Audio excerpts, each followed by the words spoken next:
Hello friends, welcome to Honey GS academy daily current affairs with GS link. July 14, 15 and 16 day of importance exam దృష్ట్యా లేదు. Number of updates మనకి వార్తల్లో ఉన్నాయి. ఈ video చూడకుంటే 2 marks కోల్పోతారు, జీవితం కోల్పోతారు లాంటి హెడ్డింగ్స్ వద్దు. కానీ 3 days కరెంట్ అఫైర్స్ అయితే ఎగ్జామ్ పాయింట్ ఆఫ్ వ్యూలో very very famous. So first, France country అనేది అనాయాస మరణాన్ని ఆమోదించింది. సో మనం డిస్కస్ చేద్దాం ఈ ప్యాసివ్ యుథనేషియా అంటే ఏంటి, భారతదేశంలో ఆమోదితమా కాదా అని చెప్పేసి. తర్వాత లడఖ్లో కొత్తగా 7 అటానమస్ హిల్ డిస్ట్రిక్ట్ కౌన్సిల్స్ యొక్క ఏర్పాటుకి ఈరోజు ఆమోదించారు. సో ఈ 6th షెడ్యూల్లో ఉన్న అటానమస్ డిస్ట్రిక్ట్ కౌన్సిల్కి ఈ లడఖ్ యొక్క కౌన్సిల్స్కి తేడా ఏంటి డిస్కస్ చేద్దాం. తర్వాత ఎకనామీ చూస్తే న్యూ సిపిఐ సిరీస్ అని చెప్పేసి మనం ఫిబ్రవరి మాసం కరెంట్ అఫైర్స్ డిస్కస్ చేసినాం కదా, అది మరొకసారి వార్తల్లో వచ్చింది. సో గతంతో పోలిస్తే సిపిఐ ఇన్ఫ్లేషన్లో వచ్చిన మార్పులు ఏంటి డిస్కస్ చేద్దాం. మీ ఎకనామీ సిలబస్లో అయితే అది వెరీ వెరీ ఫేమస్ అండి. గ్రూప్ 2లో క్వశ్చన్ రాసి పెట్టుకోండి, వస్తుంది కూడా కంపల్సరీ. తర్వాత మనకి ఇండెక్స్ ఆఫ్ ఇండస్ట్రియల్ ప్రొడక్షన్ అని చెప్పేసి ఎవ్రీ మంత్ రిపోర్ట్ వస్తుంది, ఫైన్. బట్ సేవా రంగము వెరీ ఫేమస్ అండి. భారతదేశం యొక్క జీడిపిలో ప్రధాన వాటాదారు సేవా రంగము. అటువంటి సేవా రంగానికి సూచిక లేదు, ఆశ్చర్యమైనప్పటికీ ఇది వాస్తవం. తొలిసారిగా ఏప్రిల్ మాసానికి జూలైలో index of service production release చేసిండ్రు. ప్రశ్న ఇది కూడా తప్పనిసరిగా వస్తుందండి. ఎకనామీ అప్డేట్స్ గడిచిన 6 monthsలో చాలా వచ్చినాయండి. జనవరి నుంచి జూన్ వరకు చూస్తే చాలా వచ్చినాయి. అందులో ఇది సేవా రంగపు సూచిక అని చెప్పేసి పిలుస్తాం. తర్వాత ఈ సైన్స్ అండ్ టెక్నాలజీ స్పేస్లో చూస్తే మనకు ఈ స్పేస్ క్యాపిటల్ వెంచర్ ఫండ్ అని చెప్పేసి ఇన్స్పేస్ సంస్థ 1000 కోట్లతో ఏర్పాటు చేసింది. మనం డిస్కస్ చేసినాం ఆల్రెడీ. ప్రైవేటు అంతరిక్ష రంగానికి ప్రోత్సాహం అందిస్తుంది. సో దాంట్లో భాగంగా వెరీ ఫస్ట్ టైం 60 కోట్లు ఆమోదం పొందిన సంస్థ ధృవ స్పేస్ అని చెప్పేసి ఫ్రమ్ హైదరాబాద్, అది వెరీ ఫేమస్. తర్వాత ఈ భారత ప్రభుత్వం కాకుండా మొత్తం మీద రాష్ట్ర ప్రభుత్వము ఆధ్వర్యంలో ఏర్పాటు చేయబడ్డ ఏఐ యూనివర్సిటీ అని చెప్పేసి, భారతదేశంలో ఫస్ట్ ఏఐ యూనివర్సిటీ అనేది ముంబైలో ఏర్పాటైంది, ఫైన్. బట్ ప్రభుత్వ రంగంలో చూస్తే మీకు కర్ణాటక ఏర్పాటు చేసింది, అది వెరీ ఫేమస్ కరెంట్ అఫైర్స్ అయిపోతుంది. ఈ పారాక్వాట్ అని చెప్పేసి గడ్డి మందుని కేంద్రం నిషేధం విధించింది. అంతకుముందు రాష్ట్రాల వారి నిషేధాలు ఉన్నాయి, బట్ కేంద్రం వెరీ ఫస్ట్ టైం నిషేధం విధించింది. మనం డిస్కస్ చేద్దాం ఆ గడ్డి మందు యొక్క లక్షణాలు ఏంటని చెప్పేసి. తర్వాత పర్యావరణం చూస్తే భారతదేశంలో ఫస్ట్ అర్బన్ నైట్ సఫారీ అని చెప్పేసి సో సుప్రీంకోర్టు కూడా అన్ఫార్చునేట్లీ ఆమోదించింది. అది వెరీ ఫేమస్ కరెంట్ అఫైర్స్ పర్యావరణం లోపల. అవార్డ్స్ విషయానికి వస్తే జ్ఞానపీఠ్ అవార్డు అని చెప్పేసి వచ్చింది. భారతదేశం యొక్క సాహిత్యం రంగంలో ది బెస్ట్ అవార్డు అని చెప్పొచ్చు. మన రఘురామ్ రాజన్, ఆర్బీఐ యొక్క మాజీ గవర్నర్, ప్రముఖ ఆర్థికవేత్త. I love him personally. Why? Because దాని యొక్క ఆర్టికల్స్ మంచి విమర్శనాత్మకంగా ఉంటాయి, నీకు మెయిన్స్కి అయితే బాగా పనికి వస్తాయి ఆయన విశ్లేషణలు ఏవైతే ఉన్నాయో.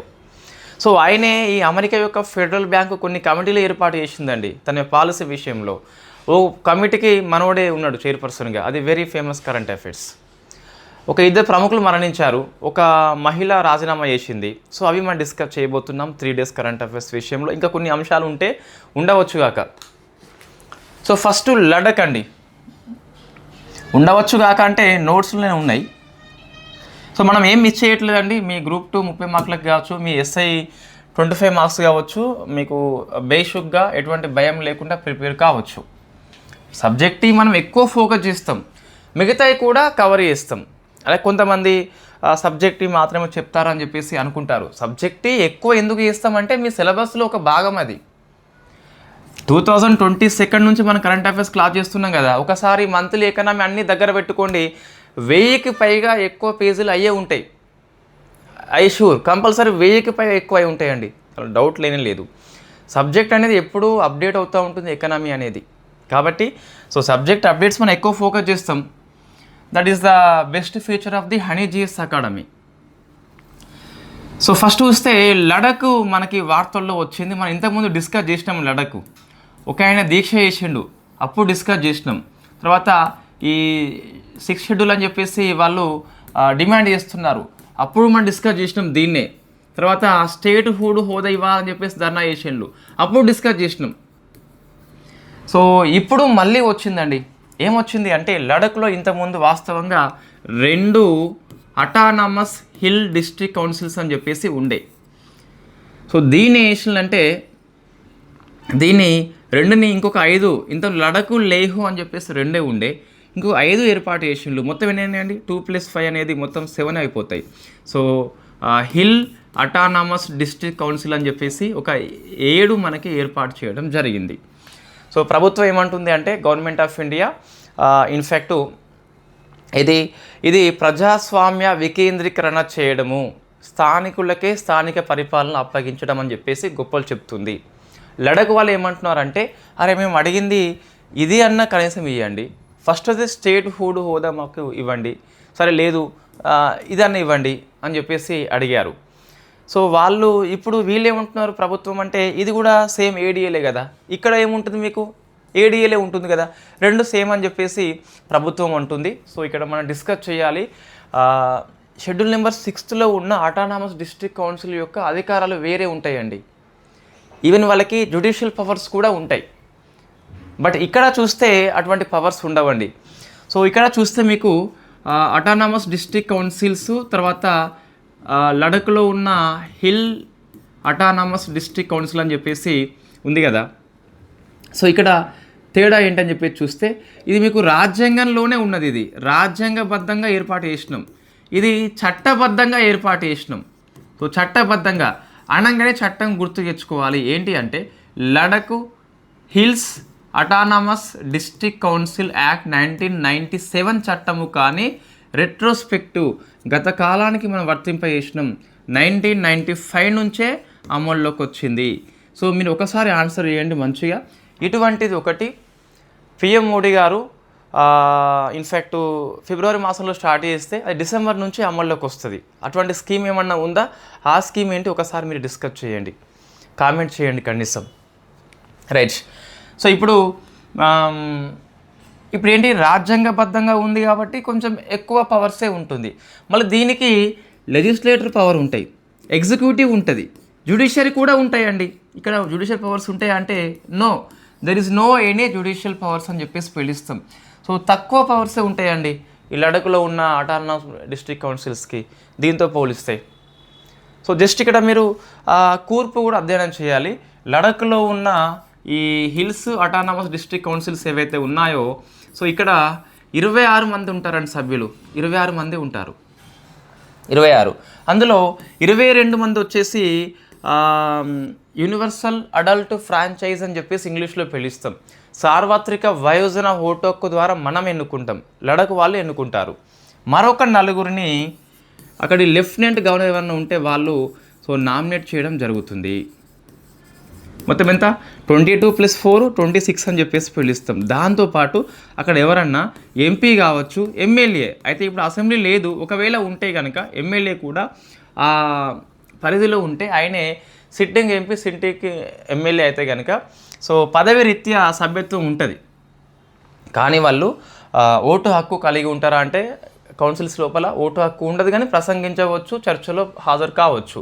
సిట్టింగ్ ఎంపీ, సిట్టింగ్ ఎమ్మెల్యే, అరే ఎమ్మెల్యే లేరు ఐ నో వెరీ వెల్, లడఖ్కి యూటీ లేదు ఓకే, కానీ అసెంబ్లీ లేదు ఓకే, కానీ ఒకవేళ ఉన్నట్లయితే ఎమ్మెల్యే కనుక ఉంటే ఆయన కూడా సభ్యత్వం ఉంటుంది పదవి రీత్యా. ఎక్స్ అంటే ఎమ్మెల్యే అయినందుకు సో పదవి రీత్యా సభ్యత్వం ఉంటుంది, బట్ ఓటు హక్కు అయితే ఉండదు.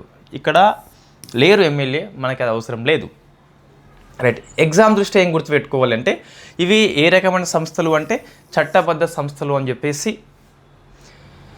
చట్టం ఎప్పుడు ఏర్పాటు చేయబడింది, ఎప్పుడు అమల్లోకి వచ్చింది, కంపోజిషన్ కూర్పు గుర్తుపెట్టుకోవాలి సరిపోతుంది. సో నువ్వు ఇది ఎక్కడ రాసుకోవాలని చెప్పేసి అడిగితే మీకు మనకు సిలబస్లో కేంద్రపాలిత ప్రాంతాలని చెప్పేసి మనం డిస్కస్ చేసినాం కదా, అక్కడ రాసుకోండి ఇది, లేకుంటే నేనే అప్డేట్ చేస్తే అంతవరకు వెయిట్ చేయండి. సో రెండవ అంశం చూస్తే అనాయాస మరణము అని చెప్పేసి తెలుగులో అండి ఇది. సో అనాయాస మరణము అని చెప్పేసి ఫ్రాన్స్ ఆమోదించింది. అరే ఫ్రాన్స్ ఆమోదిస్తే పాలిటీ కిందకి వస్తుందా అంటే పాలిటీ కిందకి వస్తుంది. ఇది ఆమోదించింది అనాయాస మరణం అని చెప్పేసి ఆర్టికల్ 21 కిందకి వస్తుంది. సో మీకు ఇంగ్లీష్లో దీన్ని యూథనేషియా అని చెప్పేసి పిలుస్తాం. యుతనేషియా అని చెప్పేసి పిలుస్తాం. ఇంగ్లీష్ పదము స్పెల్లింగ్ కరెక్ట్ అన్నప్పుడు ఇట్లా రాసుకోవాలి. అదొక అందమైన అంశం. ఇది స్పెల్లింగ్ రాదనుకోండి, సో యుతనేషియా అంటే సంథింగ్ ఇది ఉంటుంది. సో రాకుంటే కలిపి రైటింగ్ కూడా రాసుకోవచ్చు, ఏం కాదు, ఇట్లా రాసుకోవచ్చు. సో ఇది మీకు మొత్తం మీద 2 రకాలు ఉంటుందండి. ఒకటేమో యాక్టివ్ అని చెప్పేసి పిలుస్తాం, రెండవది ప్యాసివ్ అని చెప్పేసి పిలుస్తాం. సో మన SIPC 1 పేజర్ నోట్స్ కోర్సులో ఇంగ్లీష్ కూడా ఉంటుందండి. DS వాళ్ళ నోట్స్ ఏదైతే ఉందో సో ఆ నోట్స్ మనము చెప్పడం జరుగుతుంది. ఇన్ఫ్యాక్ట్ మన వేలో మనం చెప్పడం జరుగుతుంది. Okay right. అది ఓన్లీ నోట్స్ కాదండి, ఇన్ఫ్యాక్ట్ పేజెస్ నోట్స్, దానికి ఈ పెద్ద 1 పేజీ నోట్స్ ఉంటుంది కదా, అది డిస్ప్లే చేస్తూ క్లాస్ చేయడం ఉంటుంది. అవసరమైనప్పుడు అది పేజీ లేకుండా క్లాస్ చేయడం ఉంటుంది. టెస్ట్లు కూడా అందులోనే ఉంటాయండి. SIPC వాళ్ళకైతే ప్రిలిమ్స్ క్వాలిఫై ఈజీగా కావచ్చు.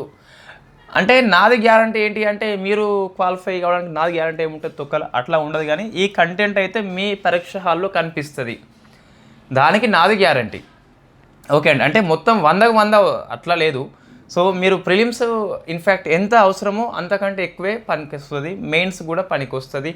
మీరు ఆల్రెడీ మీ ప్రిపరేషన్ని ముగిస్తే కనుక క్విక్ రివిజన్కి బాగా పనికి వస్తుంది. మీ యొక్క సామర్థ్యం అంచనా వేయడానికి టెస్ట్ సిరీస్ కూడా అందులో ఉంటుంది కాబట్టి అది కూడా పనికి వస్తుంది. రైట్. మీకు JSలో మంచి పట్టు అయితే వస్తుంది. మొత్తం సబ్జెక్టులు ఎన్ని ఉన్నాయి, 12 కదా. సో 12 సబ్జెక్టులు అందులో కవర్ చేయడం జరుగుతుంది. ఒక మెంటల్ ఎబిలిటీ ఆటోమేటిక్ అయితే ఉండదు. సారీ అండి, మధ్యలో ఎప్పుడు చెప్పలేదు, ఈ మధ్యలో ఎందుకో వచ్చింది కానీ. సో సారీ, ఇంకోసారి రిపీట్ చేయం, మనం కోర్సు గురించి ఇక్కడ వద్దు. రైట్. సో ఇప్పుడు ఏంటి అంటే యాక్టివ్ ప్యాసివ్ ఉంది కదా. సో భారతదేశంలో యాక్టివ్ అనేది అలో లేదు, ప్యాసివ్ మాత్రం అలో ఉంది. సో ఇన్ఫ్యాక్ట్ ఆర్టికల్ 21 ఏంటి మనకి, రైట్ టు లైఫ్ అని చెప్పేసి ఉంటుంది కదా. సో అందులో రైట్ టు డై ఉంటుందా ఉండదా అని చెప్పేసి పెద్ద చర్చ మనకు ఒకప్పుడు. సో రత్నామ్ అని చెప్పేసి వెరీ ఫేమస్ కేసు ఉంటుంది, రైట్ టు డై ఉంది అని చెప్పేసి చెప్పింది. తర్వాత జ్ఞాన్ కౌర్ కేసులో ఈ డైడ్ అని చెప్పేసి లేదు అని చెప్పేసి అది నేరం అని చెప్పేసి చెప్పడం జరిగింది. ఫైనల్లీ తర్వాత 2011లో సో అరుణా షాబా కేసు అండి. ఇది మనం స్టోరీ ఉంటుంది, ఆ స్టోరీ క్లాస్లో డిస్కస్ చేసి ఇక్కడ అవసరం లేదు. సో ఇక్కడ ప్యాసివ్ దాన్ని ఒప్పుకున్నది, చట్టబద్ధం చేయలేదు. బట్ 2018 లోపల వెరీ ఫేమస్ కేసు మనకి కామన్ కాజు అని చెప్పేసి ఉంటుంది. సో కామన్ కాజు అండి. ఈ కేసులో వెరీ ఫస్ట్ టైం ప్యాసివ్ యుతనేషియాని సుప్రీంకోర్టు ఆమోదించింది, లీగలైజ్ చేయడం జరిగింది.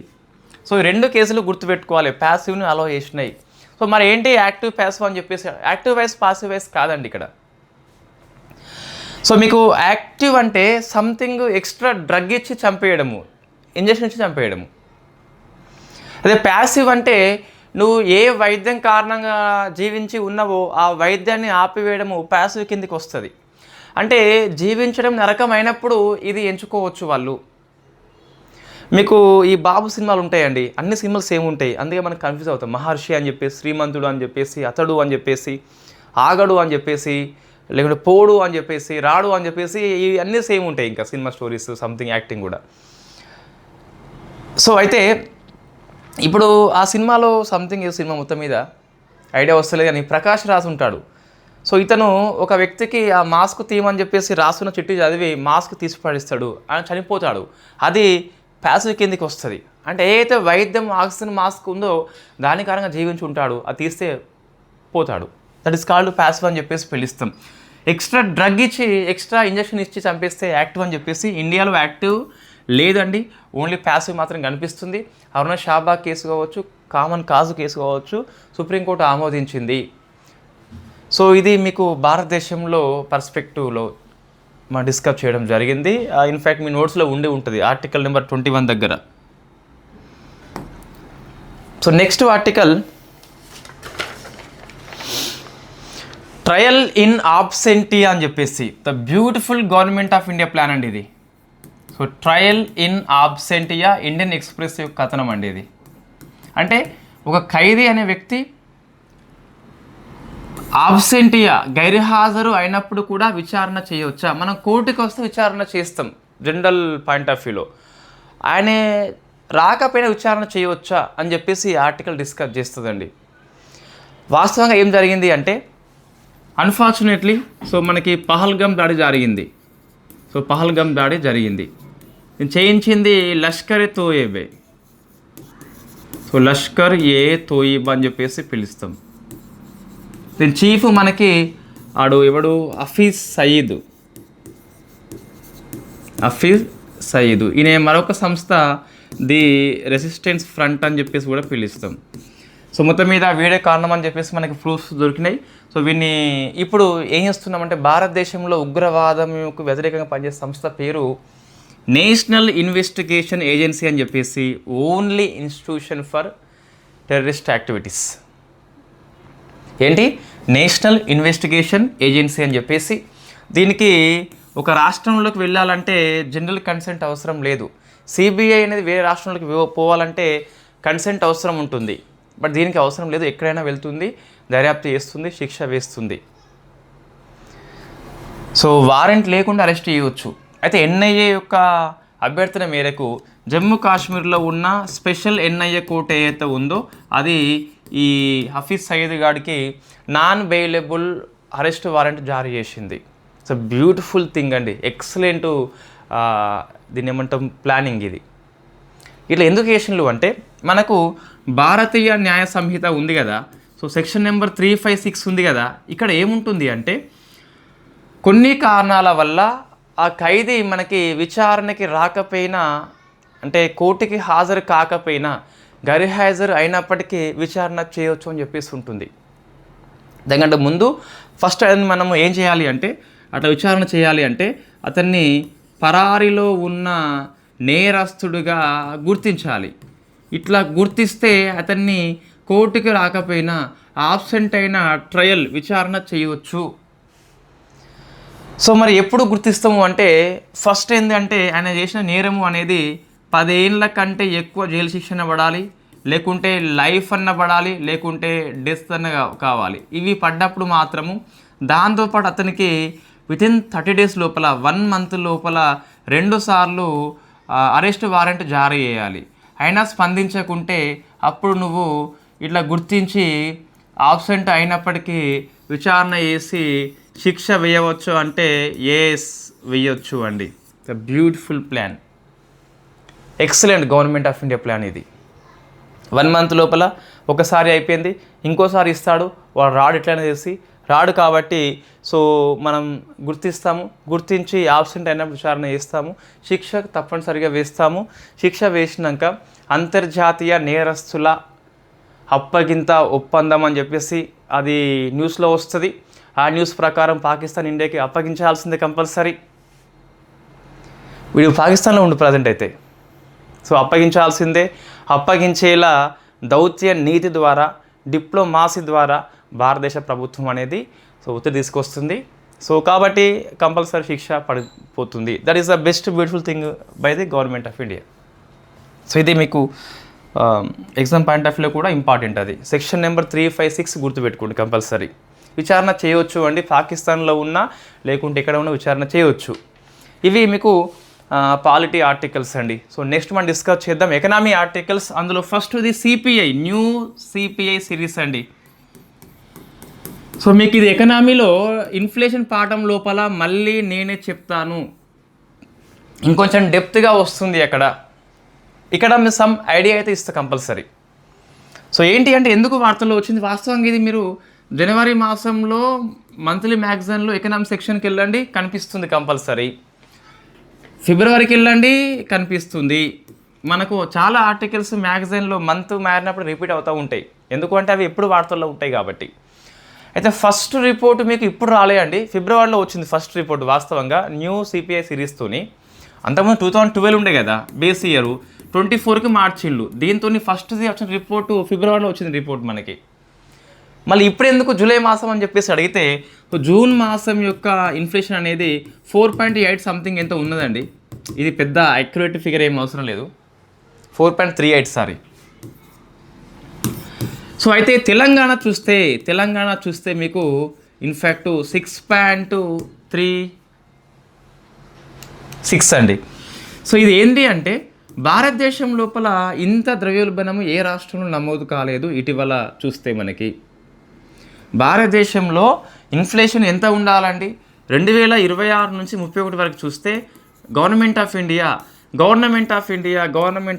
నాట్ ఆర్బీఐ ఏమన్నది అంటే, సో 4 ఉండొచ్చు, +or-2 అలౌడ్, అంటే +2 కలుపు -2 తీసేయి, అంటే ఎంత 2 నుంచి 6 వరకు ఉంటే లిమిట్లో ఉన్నట్టు. 2కి తగ్గిన ప్రాబ్లమే, 6కి పెరిగిన ప్రాబ్లమే. సో అప్పుడు ఏంటంటే మెజర్స్ తీసుకోవాలి. ఎవరు డిసైడ్ చేసిండ్రు 4+or-2 అని చెప్పేసి? గవర్నమెంట్ ఆఫ్ ఇండియా డిసైడ్ చేస్తుంది. ఇంత ఎవరు ఉంచాలి అంటే ఆర్బీఐ ఉంచాలి. చెప్పేది నిర్దేశిత లక్ష్యంలో ఉండేలా మెజర్స్ తీసుకునేది ఆర్బీఐ. అంత ఉండాలి అని చెప్పింది గవర్నమెంట్ ఆఫ్ ఇండియా.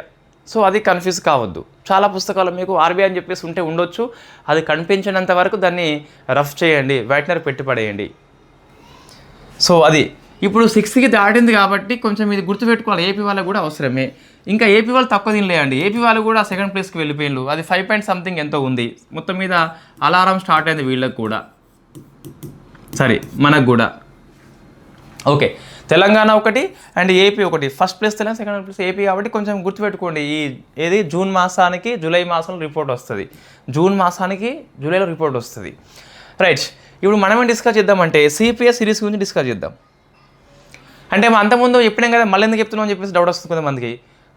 మీకు రివిజన్ మాదిరి పనిచేస్తుంది.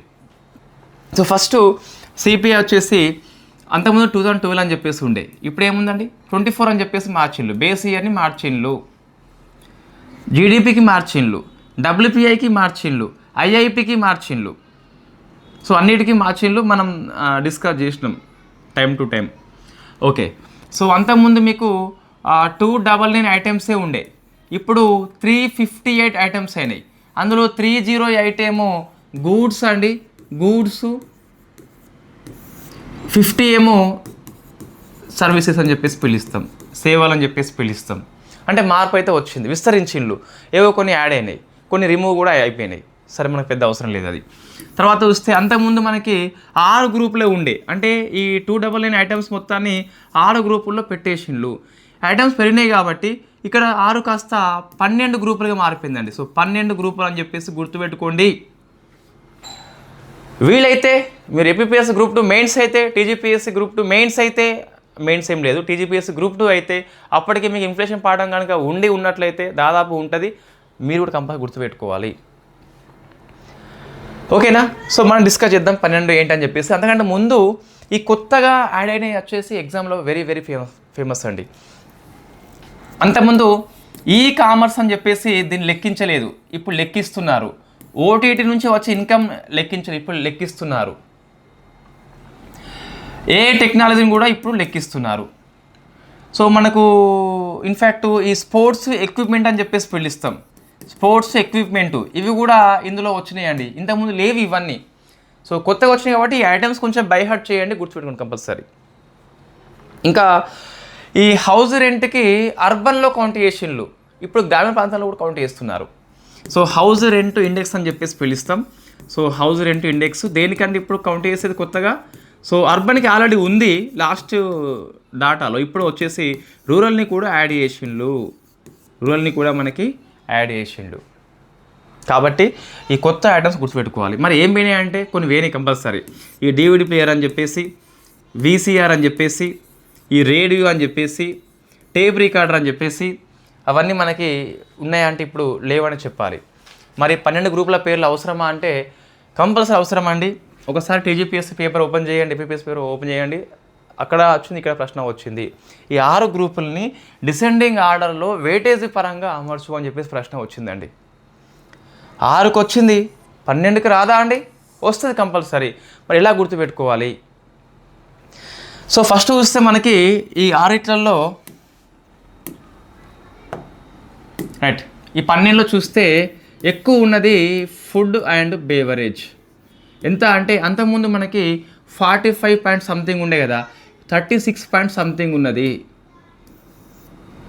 సో ఫుడ్ తగ్గింది అని చెప్పాలి, తగ్గింది అని చెప్పాలి. ప్రశ్న వస్తుందండి, గతంతో పోలిస్తే ఫుడ్ తగ్గింది మనకు.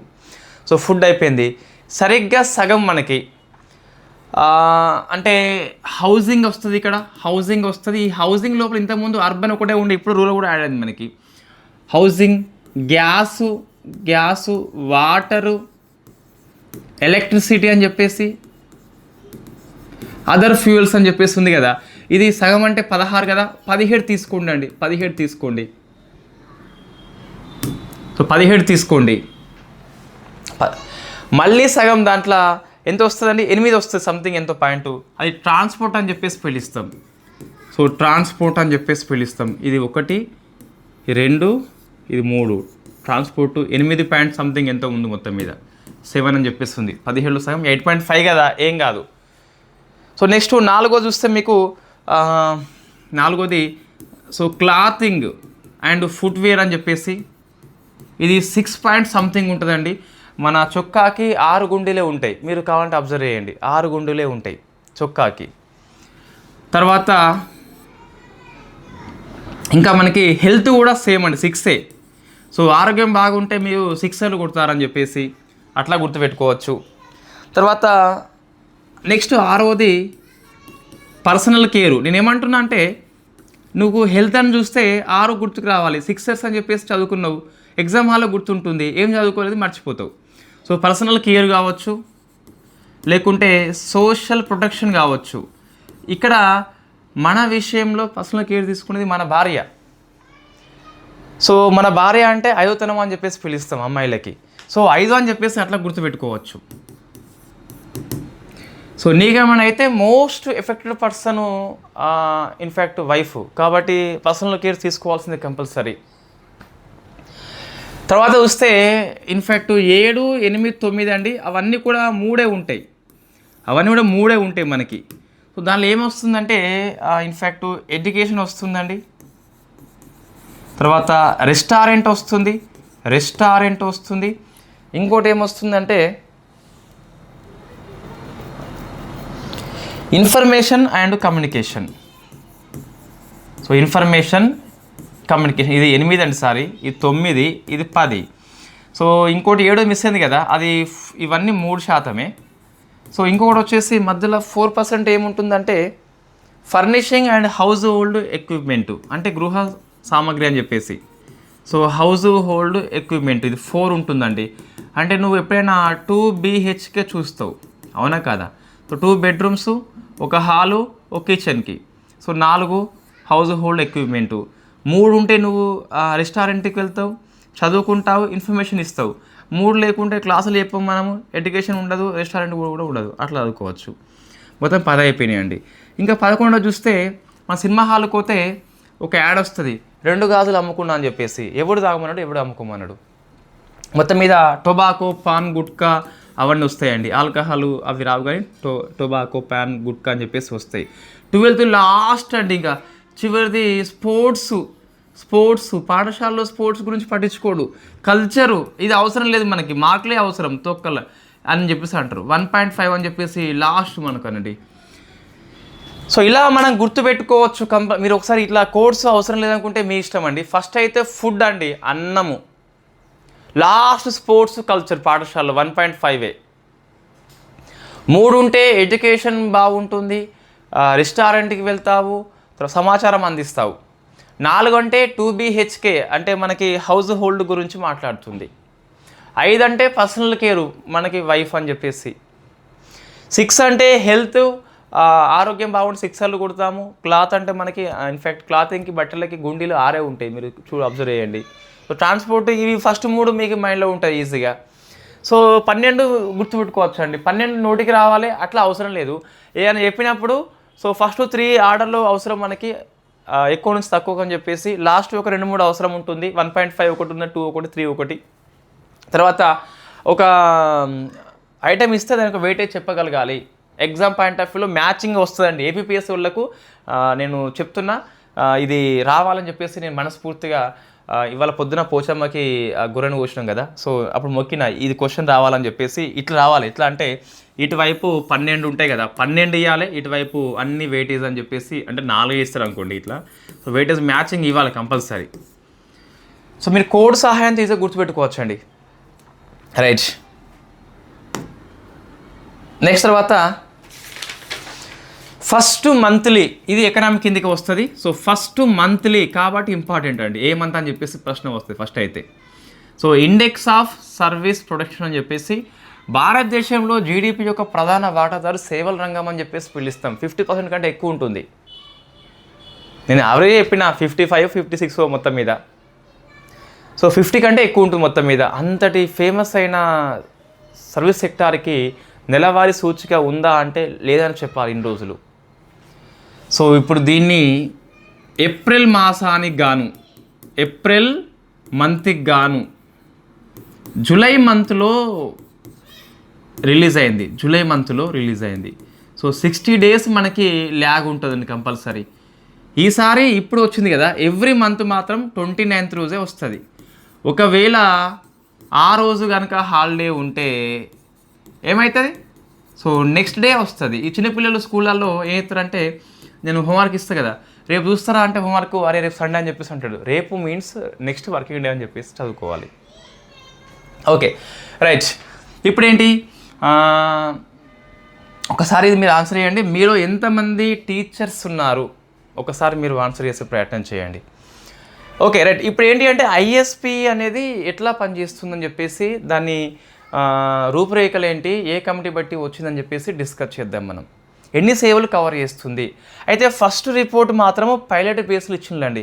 ఫస్ట్ రిపోర్ట్ మాత్రము 19 ఉపరంగాలకు మాత్రమే ఇచ్చిండ్లు. అయితే ఇదే ఫైనల్ కాదు మనకి. సో నెక్స్ట్ రిపోర్ట్ వస్తుంది కదా 29th, ఆ రిపోర్ట్ మనకి ఫైనల్ అండి.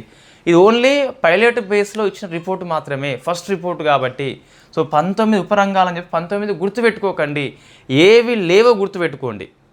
సో మనం చూద్దాం అవి నెక్స్ట్. కానీ ఇప్పుడు మరి ఈ రిపోర్ట్కి డాటా ఎక్కడి నుంచి వచ్చిందని చెప్పి చూస్తే, సో ఒకటి జిఎస్టీ డాటా నెట్వర్క్ అని చెప్పేసి మనం డిస్కస్ చేసినాం, మళ్ళీ ఇక్కడ అడగద్దు ఇది ఏంటని చెప్పేసి.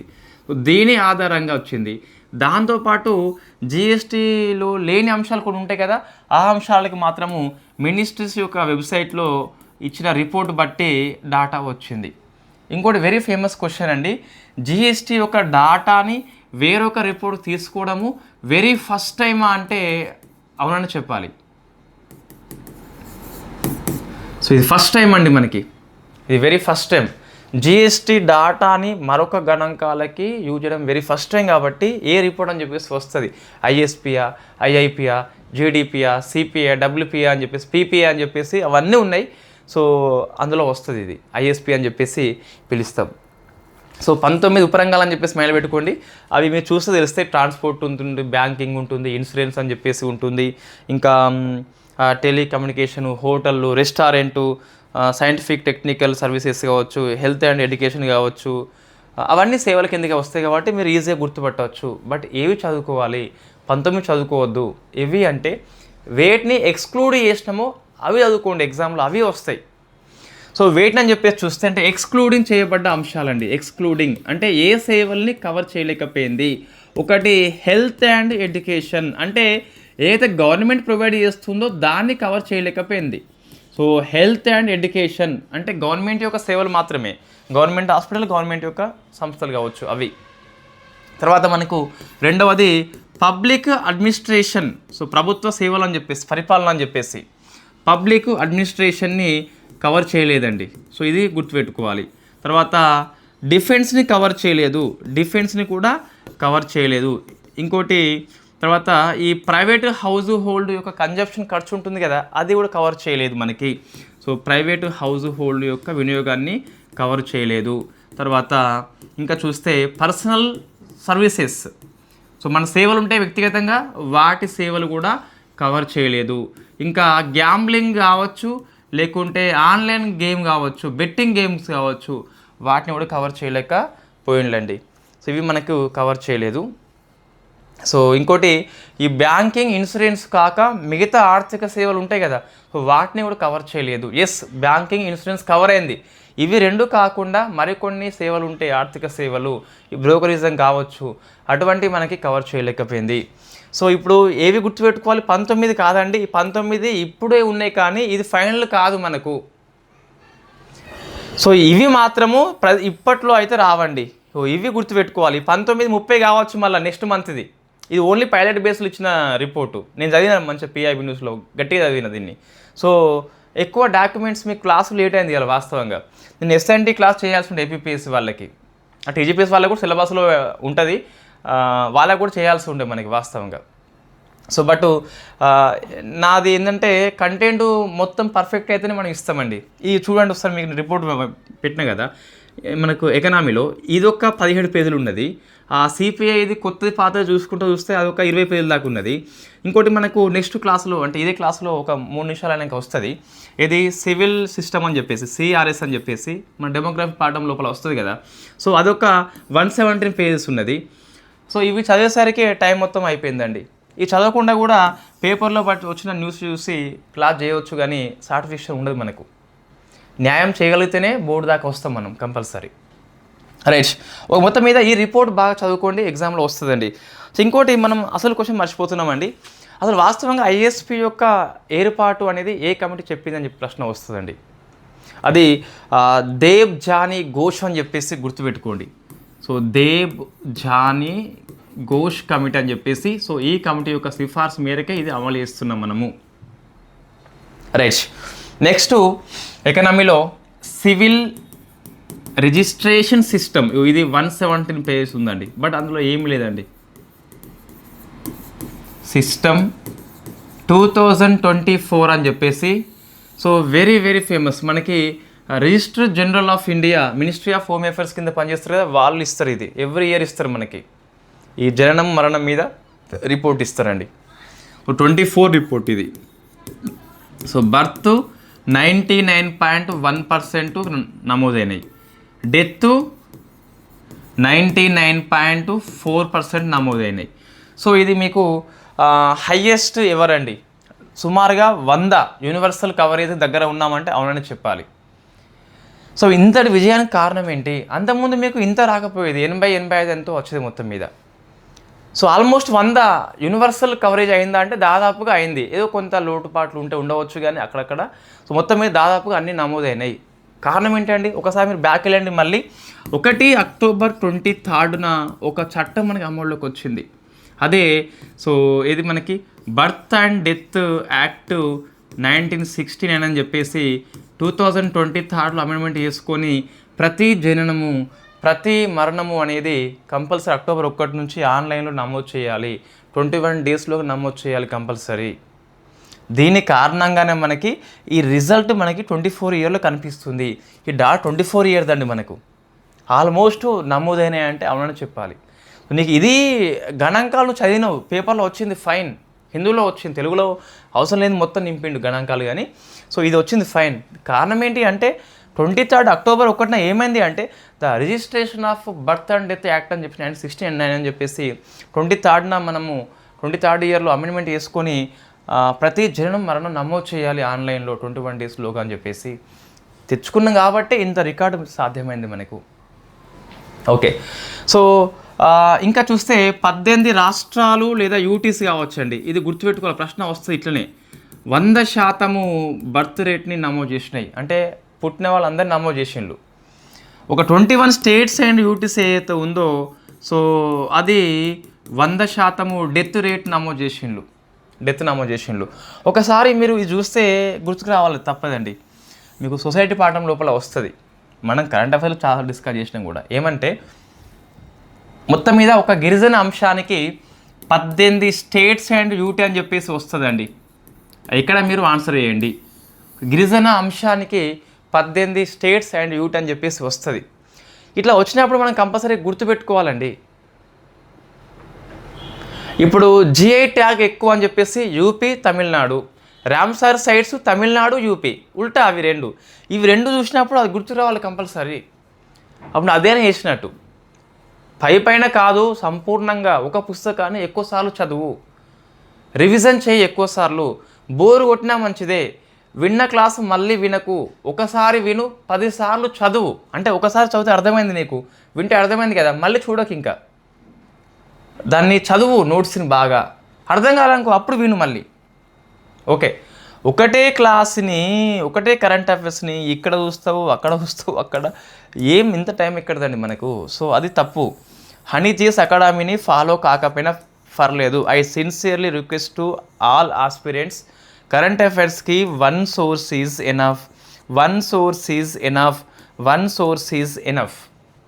అది నాదా, మీరు ఇంకేమైనా ట్రస్ట్ చేస్తున్నారా, ఫైన్, ఏం కాదు, సరిపోతుంది. మనది ఎక్కువ సబ్జెక్టు కరెంట్ అఫైర్స్ ఫాలో అవుతాం. ఇది అనగానే ఎస్ఐ పిల్లలు కొంత భయపడతారు, అరే సబ్జెక్టే కవర్ చేస్తాం, మరి మా అవార్డ్స్ కమిటీలు పర్సన్స్ అంటే అవి కూడా కవర్ చేస్తాం. ఇది మెయిన్గా, అది కూడా మీ గ్రూప్ 2లో 30 మార్కులకి నష్టం ఏం లేదండి, కవర్ చేస్తాం. ఎస్ఐలో ఉన్న 25 మార్క్స్కి కవర్ చేస్తాం, సరిపోతుంది. రైట్. సో ఫస్ట్ ట్రస్ట్ ఉండాలండి, విశ్వాసం అనేది తప్పనిసరి. సో నెక్స్ట్ మరి ఈ sex ratio at the birth అని చెప్పేసి చూస్తే ఇండియాలో 917 నమోదైంది. ఈ గణాంకాలు గుర్తుపెట్టుకోవాలి, 917 అని చెప్పేసి. 1000 మంది పురుషులకి ఇంతమంది మహిళలు అని చెప్పేసి. ఎక్కువ ఉన్నది మనకి అరుణాచల్ ప్రదేశ్ అని చెప్పేసి ఫస్ట్ ప్లేస్ అండి. ఇది 1050 సంథింగ్ ఎంత ఉంటుంది మొత్తం మీద, 1050 అని చెప్పేసి. తక్కువ ఉన్నది నాగాలాండ్ అండ్ లక్షద్వీప్ అని చెప్పేసి ఇది తక్కువగా ఉన్నది మనకు. సో ఇవి రెండు కలిపి ఎంత అంటే సుమారుగా 865. మరీ అధ్వానం అని చెప్పేసి చెప్పొచ్చా అంటే సిగ్గు లేకుండా చెప్పొచ్చు. సో ఈ రిపోర్టు ఇవి సరిపోతే మనకి ఎక్కువ అవసరం లేదు అంశాలు. మీ డెమోగ్రఫీ పాఠం లోపల ఇవి డిస్కస్ చేద్దాం మరొకసారి. నెక్స్ట్ ఇది అంత ఫేమస్ ఏం కాదు, యూరియా పాలసీ అని చెప్పేసి. అయితే భారతదేశంలో ఉత్పత్తి అయ్యే యూరియా ఎంత అంటే 30 మిలియన్ టన్స్. మనం వాడేది ఎంత అంటే 40 మిలియన్ టన్స్. సో ఎంత మనకి లోటు, -10 మిలియన్ టన్స్ అని చెప్పేసి లోటు ఉన్నది. సో మనం దిగుమతి తీసుకుంటున్నాం కాబట్టి దిగుమతి లేకుండా స్వావలంబన ఉండాలి, ఆత్మనిర్భర్ భారత్ ఉండాలి అని చెప్పేసి. సో కొత్త పాలసీ 2019 ఫస్ట్ పాలసీ అండి, 12 పాలసీ. ఇది అక్టోబర్ 19లో అయిపోయింది. కొత్త పాలసీ అవసరం ఉండే కాబట్టి సో కొత్త పాలసీ పేరు మనకి national investment policy for urea అని చెప్పేసి తీసుకొచ్చిండు. ఓకేనా. So national investment policy of urea అని చెప్పేసి 2012 పాలసీ 19 అక్టోబర్లో అయిపోయింది. కొత్త పాలసీ అవసరం ఉండే, చేయలేదు, ఇప్పుడు చేసిండ్లు, ఫైనల్లీ అయితే చేసిండ్లు. Okay. History only remember how you finished. ఎలా ముగించావో దాన్ని మాత్రం గుర్తుపెట్టుకుంటుంది. మధ్యలో ఏం పని చేసినావు, ఫస్ట్ ఏం పని చేసినావు అవసరం లేదు. సో నీ ప్రిపరేషన్ని ఎప్పుడు స్టార్ట్ చేసినావు అని చెప్పేసి ఎవడు పట్టించుకోడు, విజయం మాత్రం చూస్తాడు. కాబట్టి ఇకనైనా స్టార్ట్ చేయండి. స్టార్ట్ చేయని వాళ్ళు ఉంటే సమయం ఉంటుంది కూడా తగినంత. ఓకే. ఇప్పుడు ఏం చేయాలి, ఈ కొత్త policy new investment policy of urea 26 ద్వారా ఈ 10 మిలియన్ టన్స్ కూడా ఉత్పత్తి చేయాలన్నట. సో దీనిలో భాగంగా మనకి ఆత్మనిర్భర్ భారత్ని అచీవ్మెంట్ కావాలని చెప్పేసి పిలుస్తామండి. నెక్స్ట్ మరొక ఎకనామీ అంశం చూస్తే దాని పేరేంటి మనకు, గ్రామోద్య. చెర్రీ అడోరే. సో గ్రామోద్యం అని చెప్పేసి. సో గ్రామోదయం కాదండి, ఇది గ్రామోదయం కాదు. సో గ్రామోద్యం. సో ఇది ఒక స్కీమ్ మనకి నాబార్డ్ తీసుకొచ్చింది. సో నాబార్డ్ అనేది సో దీన్ని అమలు చేస్తుంది, తీసుకొచ్చింది. ఏ సంస్థ అమలు చేస్తుందంటే మనకి సిడ్బీ సంస్థ. So small industry development bank of India అమలు చేస్తుంది. పర్పస్ ఏంటంటే మనకి రూరల్ ప్రాంతం లోపల, గ్రామీణ ప్రాంతం లోపల, వ్యవసాయ రంగం లోపల ఎంటర్‌ప్రెన్యూర్‌షిప్ పెంచాలి, అంటే వ్యవస్థాపన పెంచాలి. ఎంత అంటే 3 years లోపల 4000 మందిని తయారు చేయాలి. మందిని, గ్రామాలని కాదు, మందిని. వ్యక్తుల కోసం ఈ స్కీమ్ తీసుకొచ్చాడు, గ్రామాల అభివృద్ధి కాదు. గ్రామంలో ఉన్న వ్యక్తుల యొక్క పారిశ్రామిక వ్యవస్థాపన పెంచాలి, రూరల్ ఎంటర్‌ప్రెన్యూర్‌షిప్ పెంచాలని చెప్పేసి ఈ లక్ష్యంతో 3 years లోపల 4000 మందిని తయారు చేయాలట. గ్రామోద్యమం అంటే ఉద్యమిత అంటే ఎంటర్‌ప్రెన్యూర్‌షిప్ అంటే వ్యవస్థాపన సౌకర్యము కల్పించాలి. 4000 మందికి గ్రామాల్లో కల్పించాలి, గ్రామీణుల వ్యక్తులకు కల్పించాలని చెప్పేసి పిలుస్తాం. దీన్ని మనకు సిడ్బీ కాదండి. So ministry of skill and development కింద పనిచేసే నేషనల్ స్కిల్ డెవలప్మెంట్ సెంటరు కింద పనిచేసే ఇన్స్టిట్యూట్ ఆఫ్ ఇండస్ట్రియల్ డెవలప్మెంట్ సంస్థ ఐఐడి సంస్థని ఇంప్లిమెంట్ చేస్తుంది. ఐఐడి సంస్థని ఇంప్లిమెంట్ చేస్తుంది. నాట్ సిడ్బి, ఇది కాదు ఐఐడి అని చెప్పేసి పిలుస్తాం. So institution of industrial development అని చెప్పేసి అది అమలు చేస్తుంది. సో ఇది మీకు ఎకనామిక్ కరెంట్ అఫైర్స్ అండి. సో నెక్స్ట్ చూస్తే స్పేస్ కరెంట్ అఫైర్స్. ఒక్క నిమిషం అండి. ఓకే, 45 minutes అయింది. సో మనం కొనసాగిద్దామండి. మళ్ళీ ఇది నేను ఆపేస్తే ఏమవుతుందంటే మళ్ళీ టైం మనకి దొరుకుతలేదు వాస్తవంగా. మోస్ట్లీ మనము ఆగస్టు నుంచి సమయాన్ని పెంచుకుంటాము. అంటే నా అందుబాటులో ఉండే గంటలు పెంచుకొని సిలబస్ కవర్ చేద్దాం మనం. రైట్, స్పేస్ చూస్తే మీకు ధృవ స్పేస్ అని చెప్పేసి ప్రైవేట్ స్పేస్ సెక్టార్ వార్తల్లో ఉన్నదండి. So Dhruva from Hyderabad. ఎందుకు అంటే సో ఇది మనకు భారతదేశం యొక్క అంతరిక్ష రంగంలో ప్రైవేట్ రంగాన్ని ప్రోత్సహించాలని చెప్పేసి ఇన్స్పేస్ సంస్థ. సో ఇన్స్పేస్ సంస్థ అంటే ఏంటి? Indian national space promotion centre అని చెప్పేసి పిలుస్తాం కదా. ఇది భారతదేశం యొక్క అంతరిక్ష రంగంలో ప్రైవేట్ రంగ పాత్రని పెంచాలని చెప్పేసి తీసుకొచ్చింది ఇది ఇస్రో. అయితే ఇన్స్పేస్ ఒక క్యాపిటల్ ఫండ్ని ఏర్పాటు చేసిందండి. దాని పేరు స్పేస్ లేదా అంతరిక్ష వెంచర్ క్యాపిటల్ ఫండ్ అని చెప్పేసి ఇది సెబీ దగ్గర నమోదైన సంస్థ మనకి. సో 1000 కోట్లతో ఫండ్ ఏర్పాటు చేసింది. దీన్ని అమలు చేసేది సిడ్బి సంస్థ. సో అమలు చేసేది ఏంటి మనకి? సిడ్బి అని చెప్పేసి పిలుస్తాం. సో ఇది ఎందుకోసం అంటే ప్రైవేట్ స్పేస్ సెక్టార్కి ప్రోత్సాహం ఇస్తారు కాబట్టి. సో దీనికి 60 కోట్లు ఇచ్చారండి. సో ఇది ఫస్ట్ ప్రైవేట్ స్పేస్ కంపెనీగా రికార్డ్ క్రియేట్ చేసింది. అంటే స్పేస్ వెంచర్ క్యాపిటల్ ఫండ్ నుంచి సహాయం పొందిన తొలి ప్రైవేట్ సంస్థ ధృవ స్పేస్ అని చెప్పేసి పిలుస్తాం. ఫ్రమ్ హైదరాబాద్. తెలంగాణ వాళ్ళు కూడా గుర్తుపెట్టుకోవాలి, ఏపీ వాళ్ళు కూడా గుర్తుపెట్టుకోవాలి. తర్వాత మరొక స్పేస్ కరెంట్ అఫైర్స్ మనకి. సో ఆయన పేరు అనిల్ మీనన్. ఈయన భారత సంతతి, నాట్ భారతీయుడు. సో ఇతను సోయిజ్ M29 ద్వారా అంటే ఇది ఒక స్పేస్ క్రాఫ్ట్, ఇందులో వేయండు. సో రాకెట్ పేరు మనకి సోయిజ్ 2 అని చెప్పేసి ఇది రాకెట్ అండి. ఇదేమో వ్యోమ నౌక అంటే తీసుకుపోయింది ఇది ఇదేమో మనిషి మనకి. ఇందులో 3 వేన్లు అండి, 3 వేన్లు. ఒక ఆయనేమో అనిలు మన వ్యక్తి, ఇంకా ఆయనేమో మహిళ ఉన్నది అన్నా కికినా. అనిలు అన్న సేమ్ ఉన్నది. సో అన్నా కిక్కిన రష్యా మహిళ. మరొక వ్యక్తి రష్యా వ్యక్తి ప్యోటర్ డ్యూబ్రోవ్ అని చెప్పేసి ప్యోటర్ డ్యూబ్రోవ్. రైట్, అనిల్ అన్న పొట్టిగా ఉన్నా కూడా ఇంటర్నేషనల్ స్పేస్ స్టేషన్కి పోయిండు. కోడ్ చెత్తగా ఉన్నా కూడా ఎగ్జామ్లో పనికైతే వస్తుంది. సో అనిల్ మీనన్ మన సంతతి కూడా కొంచెం మైండ్లో పెట్టుకోవాలి అంతే. ఇంకా అన్న కికెన్ మహిళ కాబట్టి మహిళ పెట్టుకోవాలి. అయితే మన సంతతి వాళ్ళు చాలామంది వెళ్ళండి ఇప్పటికీ. సో ఫస్ట్ చూస్తే రాకేష్ శర్మ. ఇతను ఇండియన్ రాకేష్ శర్మ. ఇన్ఫ్యాక్ట్ ఎప్పుడు అంటే మనకు 1984లో వెళ్ళిండు. 84లో వెళ్ళిండు మనకి, రష్యా నుంచి వెళ్ళిండు ఇండియా. సెకండ్ వ్యక్తి శుభాం శుక్లా అని చెప్పేసి పిలుస్తాం. ఈయన ఐఎస్ఎస్కి వేయండు. యాక్సియం 4 మిషన్లో భాగంగా వేయండు. సో ఐఎస్ఎస్కి పోయిన ఫస్ట్ భారతీయుడు అని చెప్పేసి పిలుస్తాం. అంతరిక్షంలోకి వెళ్ళిన 2వ వ్యక్తి అని చెప్పేసి పిలుస్తాం. Why? Because first Rakesh Sharma ఉండు కాబట్టి. ఇటీవల ది సెకండ్ ఆర్బిట్ అని చెప్పేసి పుస్తకం కూడా రాయడం జరిగింది. Second orbit. వీళ్ళు ఇండియన్సే. ఇండియన్ సంతతి వాళ్ళు చూస్తే మీకు కల్పన చావ్లా మహిళ ఉన్నది. ఇన్ఫ్యాక్ట్ సునీత విలియమ్స్ అని చెప్పేసి ఈమె అయితే స్పేస్ వాక్ రికార్డు 62 గంటల 6 నిమిషాలు ప్రయాణించింది స్పేస్ వాక్ ధర. అది హైయెస్ట్ అని చెప్పేసి పిలుస్తాం. ఇంకా మనకు ఎవరు ఉన్నారండి? సో వీళ్ళే ఉన్నారు. ఇంకా లేరు మరి. కొంతమంది మీకు పేర్లు కనిపిస్తాయి కదా, వాళ్ళు ఓన్లీ సబ్ ఆర్బిటల్లోకి మాత్రం పోయిన్లు. అంటే కర్మన్ లైన్ దాటిపోలే, వాళ్ళని వ్యోమగామ అని చెప్పేసి మనం పిలువం వాస్తవంగా. అట్లా చూస్తే మన బండ్ల శిరీష అని చెప్పేసి ఉన్నది.